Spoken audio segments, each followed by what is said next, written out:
가운데 이렇게 제일 가운데 있는 거 한번 볼래요? 요거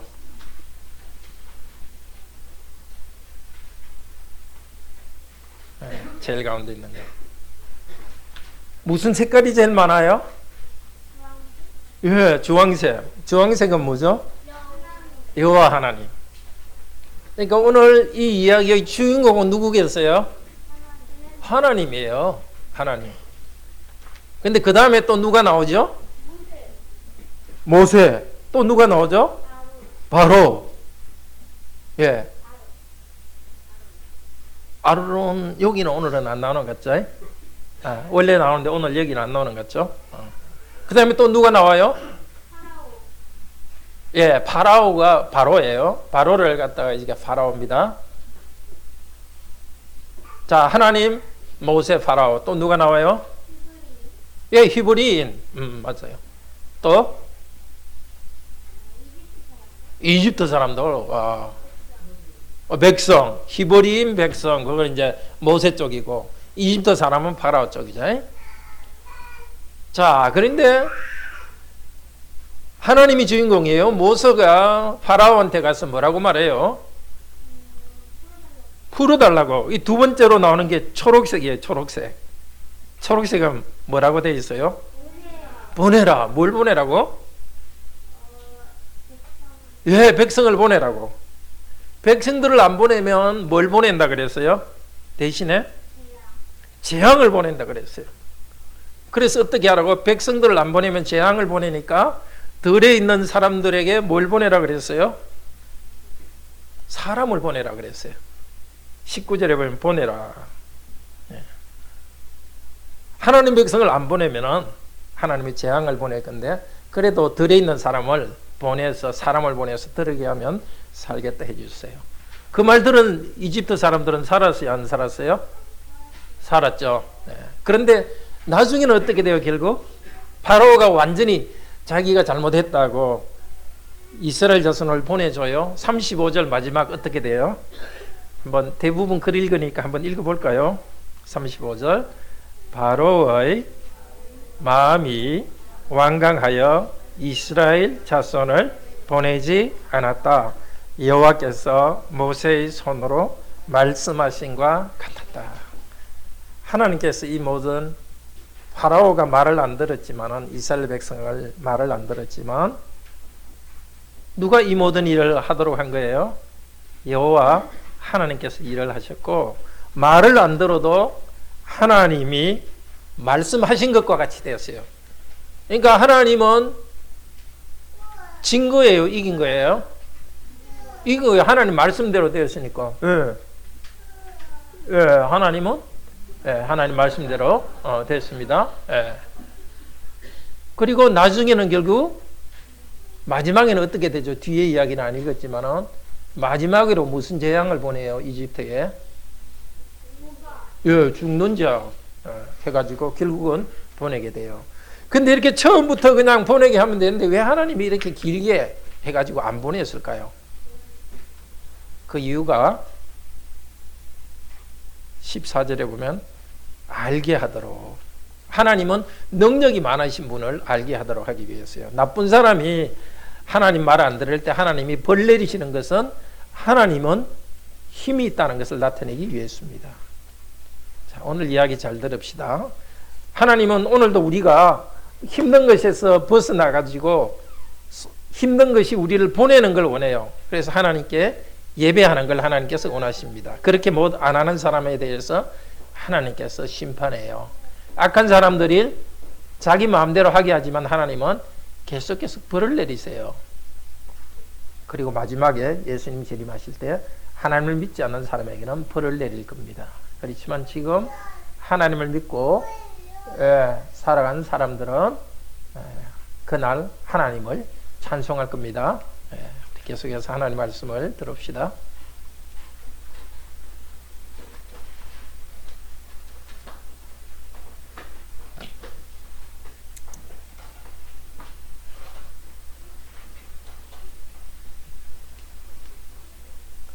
네, 그렇습니다. 하나님께서는 심판하시면서 하나님의 영광을 나타내십니다. 이 사람들이 하나님을 불순종할 때에 오히려 하나님의 말씀은 진리라는 것을 나타냅니다. 오늘 이야기의 주인공 하나님께서 하신 일 3000년 전의 이집트로 함께 가봅시다.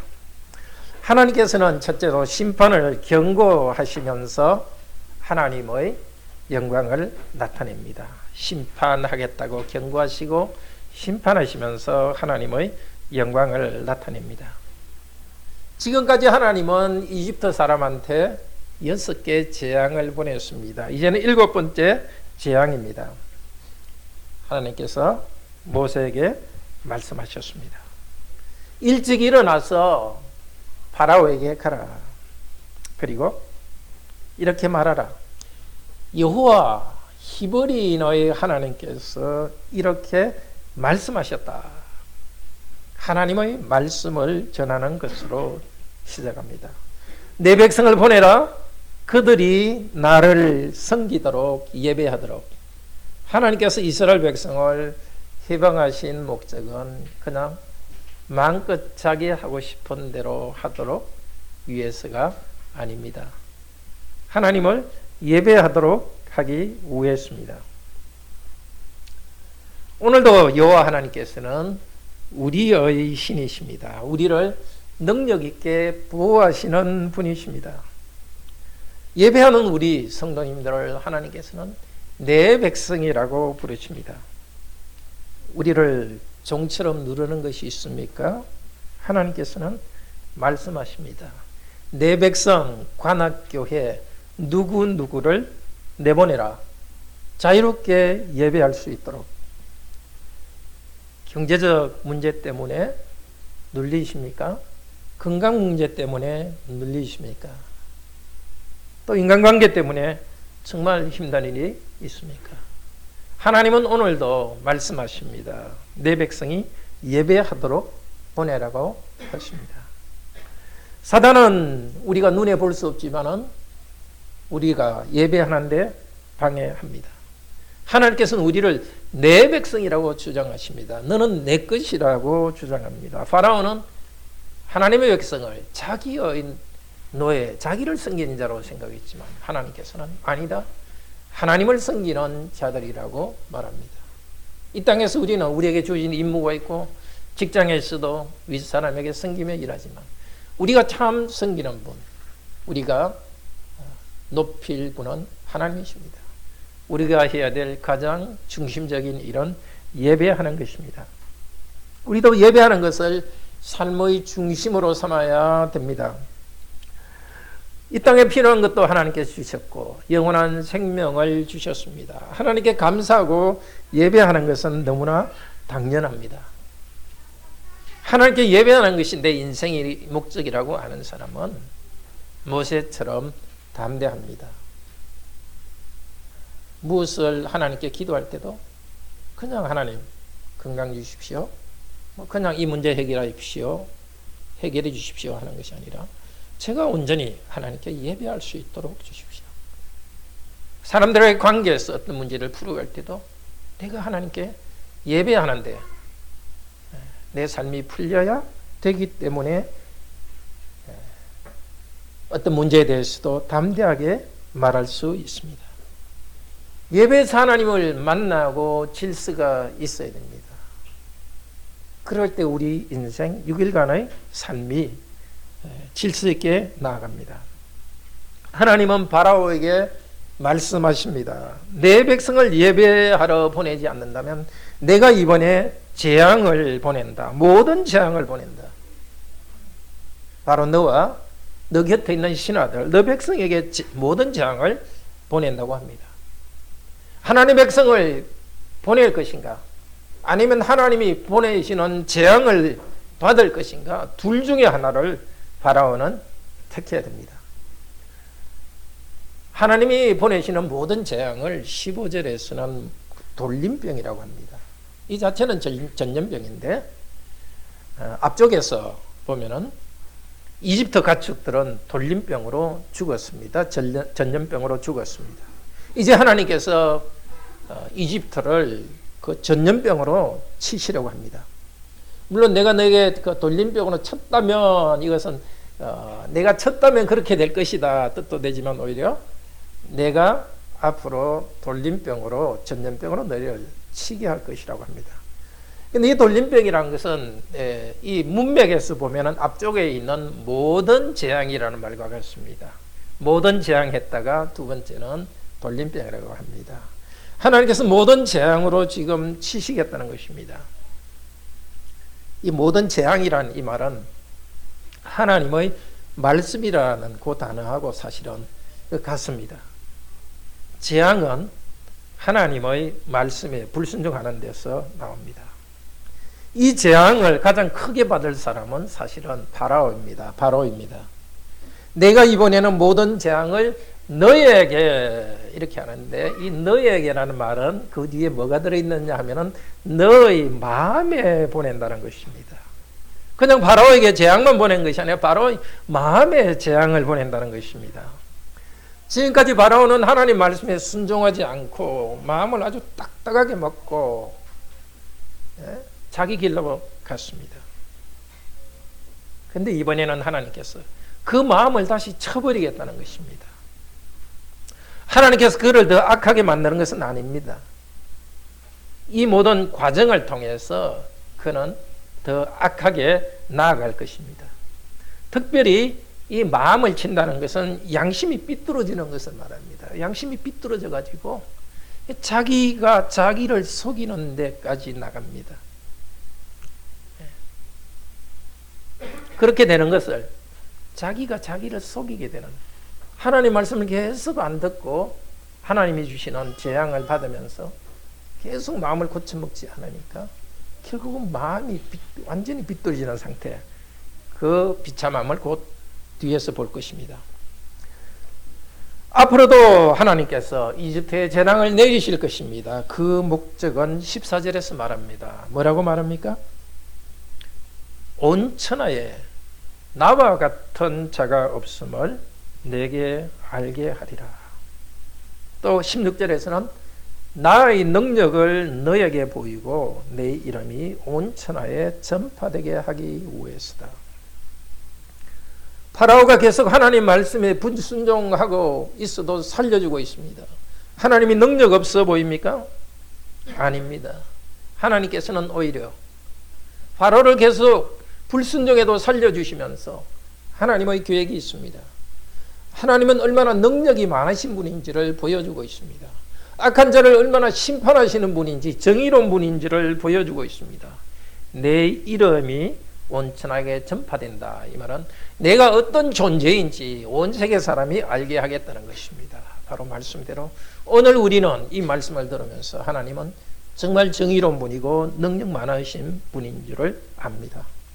이것을 위해 내가 너를 세웠다. 세웠다는 것은 임명하는 것을 말합니다. 하나님께서 파라오가 악한 일을 하도록 임명한 것은 아닙니다.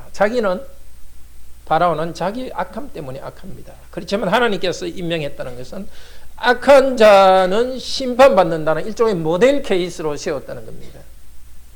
악한 자는 이렇게 심판한다는 것. 심판의 대상으로 하나님께서 세웠습니다. 로마서 9장 18절 22절에서는 쭉 이렇게 말합니다. 하나님은 파라오를 당장 죽이실 수 있었습니다. 살려줍니다. 관용하고 있다고 말합니다. 그를 사랑해서가 아닙니다. 하나님의 정의롭고 능력 많으신 영광을 나타내기 위해서입니다.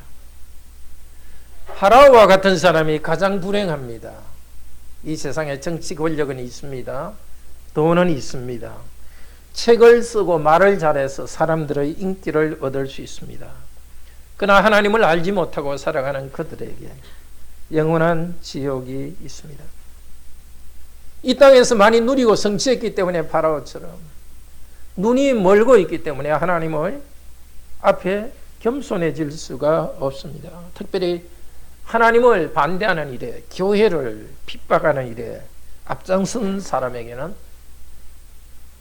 가장 큰 불행이 있습니다. 하나님께서는 그들의 입을 열게 하면서 지옥의 문을 여시고 계십니다. 그들은 행복해 보이지만 하나님께서는 지금도 여러 가지 재앙으로 치시고 있습니다. 그 죄 가운데 있다는 것 자체가 가장 큰 불행입니다. 자기의 쾌락대로 자기 하고 싶은 대로 말하고 교회에 대해서 함부로 말하고 있고, 그렇게 함부로 말하는 그들의 삶이 거짓으로 또 나가기도 합니다. 그 사실 보이지 않는 불행들이 그들에게는 있습니다. 관계의 문제가 있고 또 가정의 문제가 있는 경우가 많습니다. 양심의 깊은 불안과 마음의 불안과 고통 가운데 있습니다. 그런데 17절은 하나님께서 강조해서 말합니다. 너는 내 백성 앞에서 교만하여 그들을 보내지 않는다. 이스라엘 백성은 노예라고 힘이 없다고 그들 앞에 교만합니다. 그런데 하나님께서는 내 백성 앞에 교만하다고 합니다. 내 백성 앞에 교만한 그들은 나 앞에 교만하는 것입니다. 이스라엘과 싸우고 있는 그들은 하나님과 싸우고 있습니다. 우리가 경건하게 살아가려고 하는데 방해하는 사람들이 있습니다. 고통을 주는 사람이 있습니다. 그 중에 어떤 사람들은 하나님께서 우리의 전도를 받고 구원받도록 하기 위해서 거기 두십니다. 우리는 답답하게 삽니다. 그러나 그들 중에 어떤 사람들은 하나님을 무시하고 있기 때문에 심판받을 사람도 있습니다. 로마서 12장 19절은 말합니다. 내 사랑하는 자들아, 너희가 친히 원수를 갚지 말라. 하나님의 진노하심에 맡겨두라. 원수 갚는 것이 내게 있으니 내가 갚으리라 말씀하니라. 우리의 억울함과 분노를 하나님께 맡기고 편한 마음으로 살아갑시다. 이스라엘 백성이 이집트 사람들과 직접 무력으로 싸우지 않았고 하나님의 말씀으로 싸웠습니다. 하나님께서 치십니다. 그런데 지금은 우리가 모세 때처럼 악한 자들을 직접 치는 것을 눈으로 항상 볼 수 있는 것은 아닙니다. 그렇지만 오늘 이 말씀을 통해서 하나님은 엄밀하게 악한 자들을 계속 치시고 있다는 것을 보여줍니다. 하나님께서는 앞으로 보내실 재앙을 피하라고 한번 경고해 줍니다. 18절에 말합니다. 자 보라, 내일 이맘때에 무거운 우박을 내리리라. 이 무겁다는 것은 교만하다는 뜻도 됩니다. 자기가 비중이 있는 것처럼 교만한 그들에게 하나님께서 위에서 우박을 비처럼 내려서 눌러버릴 것입니다. 원래 하늘에서는 비가 내리는 것이 정상입니다. 땅에서 곡식을 자라게 합니다. 그러나 하늘에서 우박이 내릴 것입니다. 곡식을 쳐버릴 것입니다. 땅에 있는 곡식을 먹고 사람이 살아야 되는데 사람을 쳐버릴 것입니다. 그리고 19절은 말합니다. 이제 사람을 보내라. 하나님의 백성을 보내는 것이 중요하다는 것을 가르치기 위해서입니다. 너 들에 있는 사람들에게 사람을 보내라. 들에 있는 사람과 짐승을 다 집으로 들여라. 집에 모여 들이지 않는 사람들은 다 죽으리라. 들에 사람을 보내지 않으면 이집트 사람은 죽습니다. 하나님의 백성을 보내지 않으면 이집트 사람 모두는 죽을 것입니다. 들에 사람을 보내서 사람을 모아들이면 그 이집트 사람은 삽니다. 하나님 백성을 보내면 그들도 살 것입니다. 이 말씀을 들은 바로의 신하들은 어떻게 했습니까? 어떤 사람은 여호와의 말씀을 두려워했다고 합니다. 그래서 자기의 종들과 가축들을 집으로 들였습니다. 그들이 진정으로 여호와를 두려워하고 믿은 것은 아닙니다. 그렇지만 하나님께서 지금까지 하신 것을 보았습니다. 이 신에 대해서 마음으로 믿지는 않지만 이 신은 말 안 돼도 그대로 한다는 것 경험으로 알았습니다. 그래서 하나님 말씀을 두려워했습니다. 하나님을 사랑하여서 그분을 경외하지는 않았지만은 하나님의 말씀대로 심판하신다는 것은 알았습니다. 손해를 보지 않으려는 속셈 때문이지만 어쨌든 하나님 말씀에 순종했습니다. 그러나 여호와의 말씀을 마음에 두지 않는 자들이 있었습니다. 자기의 사랑과 가축들을 들판에 두었습니다. 피할 길을 두었는데도 무시하고 있습니다. 대한민국에도 마음의 재앙을 맞은 사람들이 있습니다. 하나님께 경고해도 듣지 않습니다. 우리나라 교회에 문제가 많은 것은 맞습니다. 큰 교회 목사님들이 자기 교회를 무슨 회사처럼 자녀들에게 아들에게 대물림하고 있는 것 문제입니다. 그렇지만 그 교회를 쉽게 비판하는 자들에게는 또 하나님의 심판이 있을 것입니다. 아마 최근에 이 공영방송에서도 어떤 목사님의 전별금 문제로 이렇게 보도는 하는데, 그래서 그분이 좀 문제는 있는 것 같은데 과연 그게 그렇게 중앙 메인 뉴스에 보도할 거리가 되는지, 정말 교회를 이렇게 의도적으로 공격하는 것을 읽을 수 있습니다. 교회가 문제가 있어도 교회가 전하는 하나님 말씀에 두려워해야 됩니다. 교회가 전하는 하나님 말씀 십계명을 지키라는 그 말씀에 세상은 순종해야 됩니다. 자기들은 하나님 말씀 마음껏 어기면서 교회는 비판하고 있습니다. 결혼 전에 이렇게 쾌락을 즐기고 결혼과 가정은 가볍게 하는 사람들이 교회에 대해서는 그렇게 비판하고 있습니다. 그들에게는 특별한 하나님의 심판이 있을 것입니다. 경고해도 듣지 않는 사람이 있었습니다. 마침내 하나님께서는 우레소리와 우박과 불로서 심판하십니다. 하나님이 명령했습니다. 모세는 명령대로 하늘을 향해서 지팡이를 내밀었습니다. 손을 내밀라 했는데 지팡이를 내밀었는 거, 그게 그겁니다. 아마 지팡이를 잡고 손을 내밀은 것을 말하는 것 같습니다. 여호와께서는 우레 소리와 함께 우박을 주셨습니다.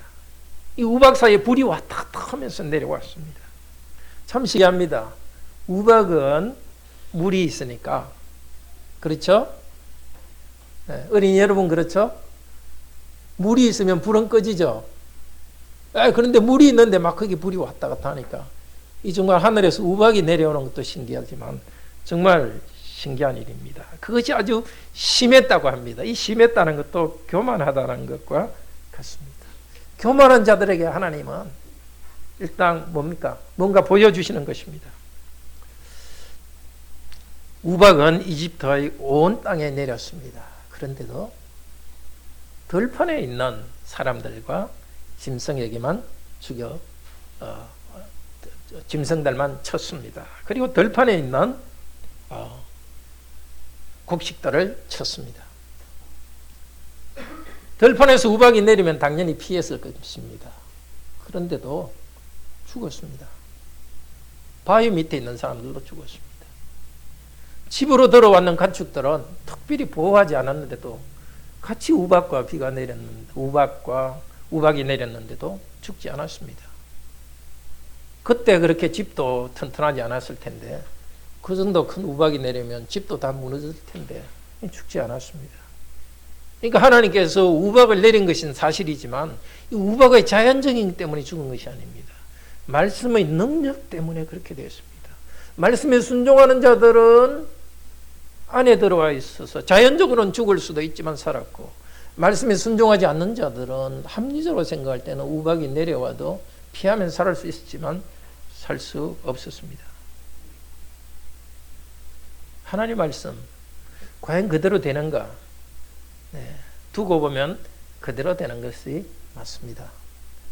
우리는 인생을 다 살지 않았습니다. 죽을 때 가서 내가 말씀대로 살 것 후회하지 말도록 합시다.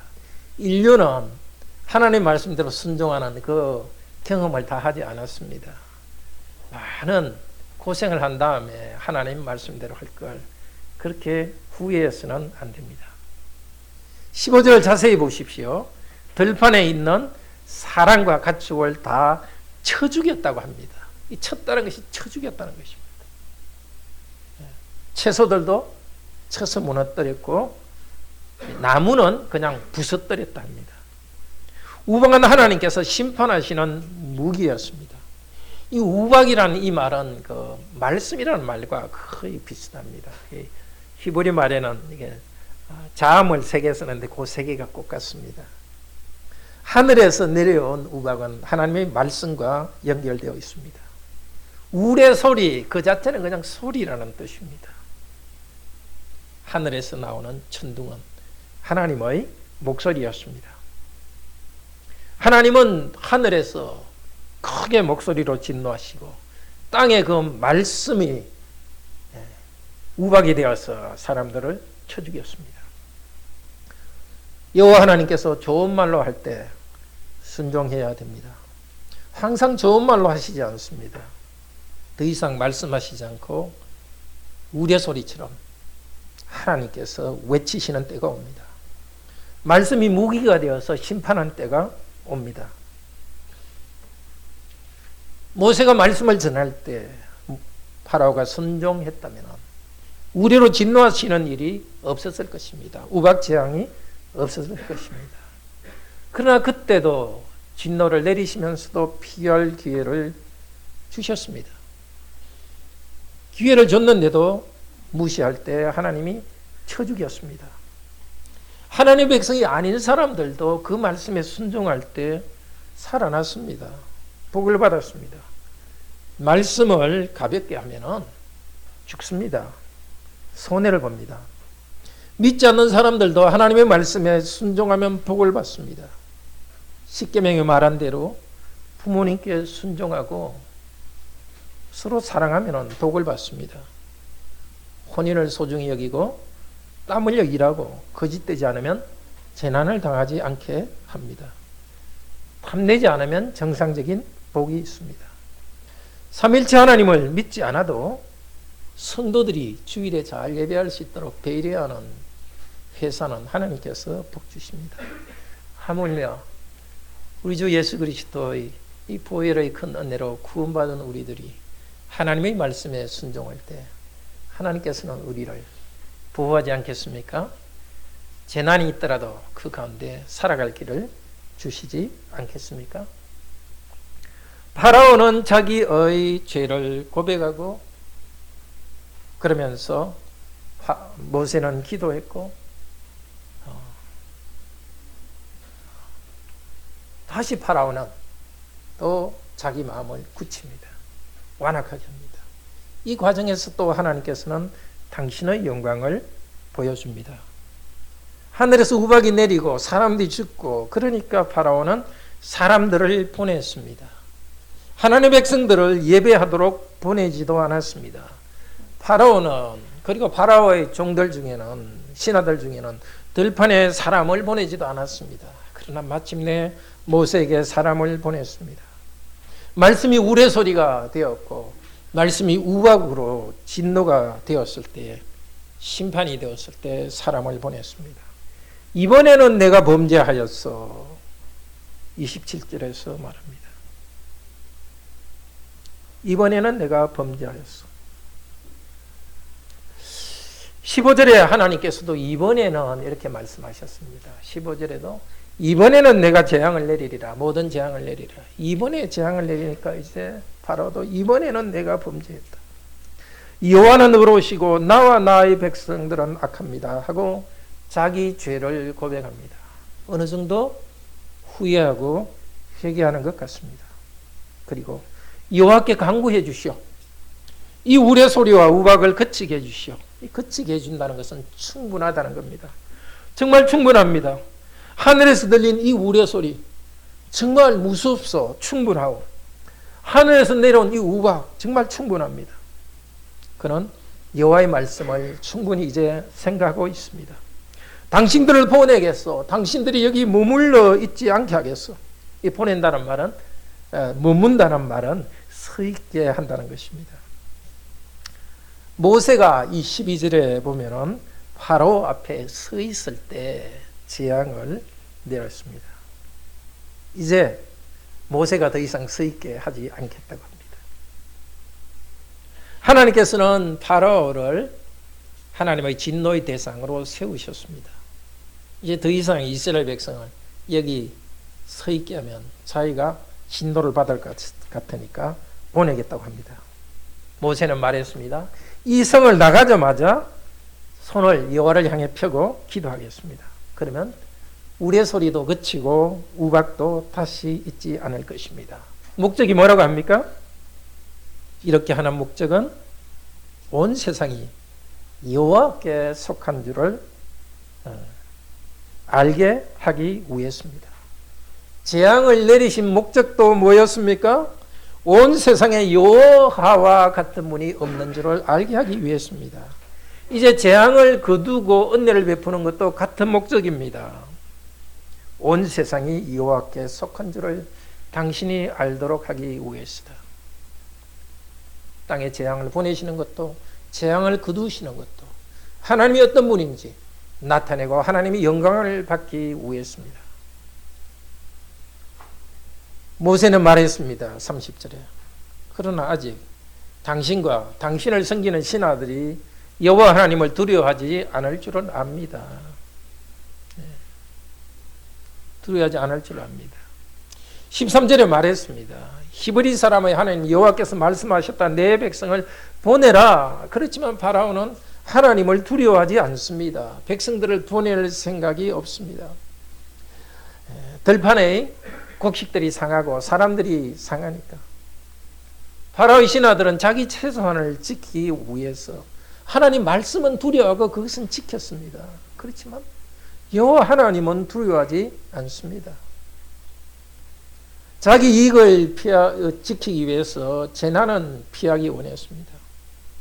그렇지만은 하나님을 순종하지 않았고 백성을 보내려고 하지 않았습니다. 하나님은 바로 안 것이 아닙니다. 자, 우리도 정말 하나님과의 관계에서 그냥 어려움만 피하려고 회개하는 것은 정말 옳지 않습니다. 그보다 중요한 것은 하나님을 경외하는 것, 하나님을 사랑하는 것, 그분과의 관계 속에 들어가는 것입니다. 우리의 기도는 어떤 차원입니까? 하나님 이거 문제 있으니까 해결해 주세요. 이거 문제 있으니까 해결해 주세요. 제가 잘못해서 이 일이 생겼으니까 건강 회복해 주세요. 뭐 물질 주세요. 뭘 해주세요. 당연히 우리는 기도해야 되지만 도대체 우리가 어느 정도 우리의 신앙의 차원이 있느냐 하는 것입니다. 우리의 신앙은 하나님 그분을 예배하는 것이 우리의 목적이고 우리의 복입니다. 마찬가지로 우리의 회개는 하나님을 사랑하고 경외하지 않은 것이 우리의 참된 회개가 되어야 합니다. 모세는 하나님의 뜻도 생각하지 않고 그냥 자기 생각으로 이 우박을 그치게 기도하겠다 말하지 않았습니다. 모세는 하나님께서 이집트 전체를 치지 않은 것을 알았습니다. 왜냐? 30절, 31절에 보면은 그때 삼과 보리는 상했지만 밀과 나맥은 상하지 않았다 합니다. 이 삼이라는 것은 삼배 옷 만드는 재료입니다. 이집트의 주요 수출품이었습니다. 밀과 나맥은 다른 곡식보다 한두 달 늦게 납니다. 아직 상하지 않은 작물이 있었습니다. 여기 2절에서 상한다도 친다는 겁니다. 하나님께서 곡물을 치실 때 어떤 것은 치지 않았다는 것을 알았습니다. 그러니까 앞으로도 하나님께서 그렇게 할 줄을 알았기 때문에 모세는 나가서 기도했습니다. 이 우레소리를 그만 보내시고 우박을 그만 내리시기를 기도했습니다. 그렇게 했습니다. 34절 35절입니다. 우박과 내성이 그쳤습니다. 바로는 어떻게 됐습니까? 다시 마음이 완악해졌습니다. 다시 범죄하여 마음을 완악하게 했다고 합니다. 내가 죄를 지었습니다. 회개하는 것 같더니 금방 또 죄를 짓습니다. 그의 신하도 똑같습니다. 벌을 피하려고 여호와의 말씀에 순종해서 말씀을 두려워했던 사람들도 다시 같이 죄를 짓습니다. 왜 파라오가 이렇게 되었습니까? 내가 죄를 지었습니다. 보내겠습니다 해놓고 그 벌이 없어지니까 금방 안 보내고 마음이 완악해진 거. 왜 그랬습니까? 하나님께서 그의 마음을 치셨습니다. 치신 것은 사실 내버려 두는 것이고 조금도 은혜를 주지 않는 것입니다. 그냥 그대로 가도록 내버려 두는 것입니다. 이 로마서 4장, 디모데전서 4장 2절에서는 양심이 화인받은 사람을 이야기합니다. 양심이 있는데 불로 찢어가지고 양심이 이렇게 제대로 움직이지 않는 사람들. 우리 시대도 완전 뻔뻔스럽게 된 사람들, 완전히 자기한테 속은 사람입니다. 하나님 말씀 안 지키고 마음대로 살아가는 사람, 위선적으로 살아가는 사람은 처음은 자기가 위선적인 걸 아는데 계속 위선이 계속되다 보면 자기가 지금 잘못하고 있다는 것도 모릅니다. 되게 이렇게 뭐 TV에 나오는 고위공직자들이 범죄들 가만히 이야기 들어보면은 실제 부인하는 게, 알면서 부인하는 게 아니라 진짜 자기가 죄를 안 지었다고 말하는 것 같아요. 이 바라오는 지금 완전 마음이, 양심이 망가진 상태로 갔습니다. 참으로 불행합니다. 로마서 1장 여러 곳에서도 이야기합니다. 사람들이 하나님을 마음에 두기를 싫어하니까 그 잘못된 마음에 내버려 뒀다고 3번이나 말합니다. 제일 무서운 게 하나님께서 내버려 두는 것입니다. 범죄에도 확실히 처벌하는 것이 아니라 벌 내려도 계속 반대하는 자들에게는 계속 죄를 짓도록, 그리고 벌 받고 죄를 짓고 벌 받고 계속 내버려 둡니다. 우리는 우리와 함께 일하는 사람들, 같이 살아가는 사람들 중에 이런 위선적이 있는 사람들을 봅니다. 마음이 상합니다. 그렇지만 여호와 하나님께서 말씀하신 것과 꼭 같다는 것을 알아야 되겠습니다. 36절에 여호와께서 모세에게 말씀하신 것과 같았더라. 로마서 3장 11절은 말합니다. 의인은 없나니 하나도 없으며 깨닫는 자도 없고 하나님을 찾는 자도 없도다. 착해 보이는 자들도 의인이 아닙니다. 로마서 3장 13절은 말입니다. 그들의 목구멍은 열린 무덤이요 혀로는 속임을 일삼으며 그 입에는 독사의 독이 있고 그들의 눈앞에 하나님을 두려워함이 없느니라. 이것이 사람입니다. 바라오만 특별히 악한 것이 아니라 더 하나님께서 더 드러내셨지만 모든 사람이 바라오처럼 악합니다. 회개하는 것 같고 바르게 산다고 말하지만 또다시 죄를 짓고 죄를 짓습니다. 우리는 순수해야 되지만 그리스도인은 그냥 순진하기만 해서는 안 됩니다. 우리는 선하게 살아야 되지만 다른 사람이 다 선한 것처럼 생각해서는 안 됩니다. 약속을 해놓고도 지키지 않은 죄인이 있다는 것을 알아야 되겠습니다. 나쁜 사람에게도 우리는 선한 일을 해야 됩니다. 그렇지만 성경이 말하는 것을 잘 알아야 되겠습니다. 구체적으로 내가 만나는 한 사람 한 사람이 죄인이라는 것을 알아야 되겠습니다. 선하게 살아가지만 지혜롭게 해야 되겠고 어리석게 당해서는 안 됩니다. 사람들이 악함을 볼 때 하나님의 말씀, 모든 사람은 죄인이라는 것을 알아야 됩니다. 로마서 3장 5절이 말합니다. 사람들의 불의함을 볼 때 그들을 심판하는 하나님은 옳다는 것을 우리는 압니다. 바로를 심판하는 것을 통해서 우리는 사람의 악한 것을 보고 그 악한 자들을 심판하시는 그 하나님의 영광을 봅니다. 그런데 이 죄인들 중에 어떤 사람은 구원하시기 위해서 하나님의 아들께서 세상에 오셨습니다.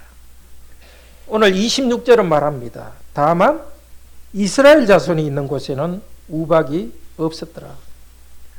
우박으로 그 이집트 지역을 심판하셨습니다. 그렇지만 같은 이집트에 있는 그곳에 이스라엘이 있는 곳에는 하나님께서 우박을 주지 않으셨습니다. 심판하지 않으셨습니다. 같은 죄인인데 그들은 아껴주셨습니다. 그리고 새로운 땅 가나안으로 가서 거기서 하나님의 나라를 이루게 하셨습니다. 태초에 말씀이 계셨고 그 말씀께서는 이 땅에 사람이 육신이 되어서 오셨습니다. 우리에게 생명을 주러 오셨습니다. 그러나 요한복음 3장 36절이 말합니다. 생명을 주려 오셨지만은 사람들이 믿지 않기 때문에 그것이 심판이 되었습니다. 그리스도께서는 심판하러 오신 것이 아니라 생명을 주러 왔지만은 그리스도를 믿지 않는 자에게는 심판이 있습니다. 그리스도는 불과 성령으로 세상을 심판하십니다. 그러나 그리스도께서는 아직 그 심판의 날을 미루고 있습니다. 아직은 성령님을 통해서 복음을 전파하고 회개하도록 기회를 주고 있습니다. 그렇지만 그 날이 옵니다. 계시록 8장 7절 5절에서 말합니다. 계시록 8장 5절에서는 눈에 보이지 않지만 하늘에서 뇌성과 번개가 번쩍번쩍한다 합니다. 8장 7절은 말합니다. 나팔을 보니까 피 섞인 우박과 불이 땅에 떨어져 땅의 3분의 1이 타고 나무와 불도 탔습니다. 우박과 불이 섞인 그 재앙, 이집트에 내렸던 재앙이 이 땅에 내리는 것을 환상을 통해서 보여줍니다. 우리는 하나님께서 이 재앙을 구체적으로 이 시대에 어떻게 내리는지 잘 모릅니다. 그러나 이것이 마지막으로 이루어질 날을 압니다. 베드로후서 3장에서는 말합니다. 하나님께서 이 땅을 불로 심판하신다고 합니다. 그날 우리들은 이 심판으로부터 벗어나 하나님을 찬양할 것입니다. 계시록 7장 14절은 이렇게 말합니다. 구원받은 무리는 어떤 사람이냐? 큰 환난에서 나오는 자들입니다. 이집트에서 벗어나왔던 이스라엘 백성들처럼, 이집트의 노예에서 벗어났던 이스라엘 백성들처럼 우리는 됩니다. 이 땅의 환난에서 우리는 벗어납니다. 바로 어린 양의 피에 우리를 씻어서 희게 했습니다. 예수 그리스도의 보혈 공로로 죄 용서 받아서 희게 되었습니다.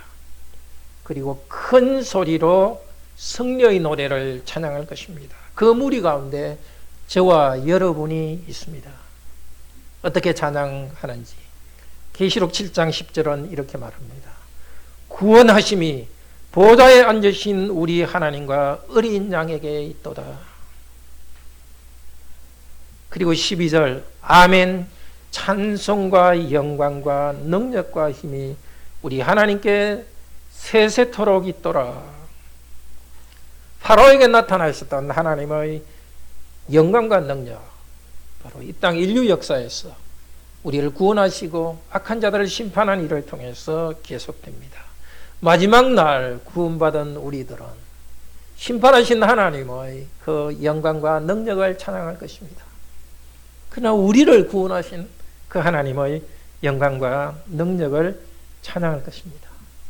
성도에게 고난을 준 사람들, 우리가 직접 되갚지 않았지만은 그들을 심판하실 것입니다. 땅에서 그리스도 때문에 고난당하고 때로는 손해도 본 우리들을 구원하실 때 우리들은 찬양할 것입니다. 형제자매 여러분, 정말 이 세상은 악하고 악해서 자기의 탐욕 때문에 하나님께 불순종합니다. 갈수록 우리들이 예배드리기에 참은 힘든 세상입니다. 자유는 있지만 점점 일이 많아지고 점점 일이 복잡해지면서 예배에 집중하기, 주일에 예배에 참여하기 힘들어지는 상황입니다. 그러나 이스라엘 백성들을 결국 그곳에서 벗어나서 예배하게 하신 그 하나님, 우리들도 온전한 예배를 회복하도록 인도하십니다.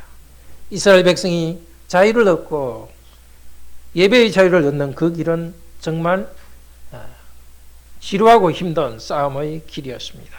그러나 하나님께서는 바로의 불순종까지도 말씀하신 것이고 계획하신 것이고 작정한 것이고 예정하신 것입니다. 어떻게 하나님께서 예정하신지는 알 수 없지만 하나님의 계획 가운데 있는 것이었습니다. 우리는 이 악한 세상이 변화되지 않고 정말 우리에게 적대적인 것을 봅니다. 하나님이 주신 말씀, 한 남성과 한 여성이 결혼해서 건강한 가정을 이룬다는 것이 너무나 분명한데도 자기들만 주장할 뿐만이 아니라 옳다고 주장할 뿐만 아니라 법을 통해서도 동성 결혼을 합법화하는 것이 온 세계에서 이루어지고 있습니다. 악한 자들은 악한 길을 갈 것이지만 하나님께서는 그들의 마음을 다스리고 지배하고 있습니다. 그들이 더 마음을 치셔서 그들이 완악하게 되는 것을 내버려 주십니다. 세상의 악한 길로 가는 것을 볼 때도 우리는 결코 포기하지 않습니다. 악한 자들이 악을 계속하는 걸 통해서 우리는 하나님이 말씀하신 대로 사람은 악하다는 것을 보고 하나님의 말씀은 옳다는 것을 우리는 확신합니다. 주권적인 하나님께서 일하신다는 것을 확신합니다. 오늘도 우리는 오직 주를 의지합시다. 이런 죄인들 가운데서 우리는 특별 취급해서 우리를 구원하신 그 은혜에 감사합시다. 그리스도의 은혜를 의지합시다. 성령께서 우리들에게 이 특별한 길로 가게 하셨으니 이스라엘 백성이 가나안 땅으로 간 것처럼 천국에 이르기까지 완악한 마음을 갖지 말도록 합시다. 순종할 수 있는 그 마음을 일으켜 주시기를 구합시다. 우리 다 같이 하나님을 찬송합시다.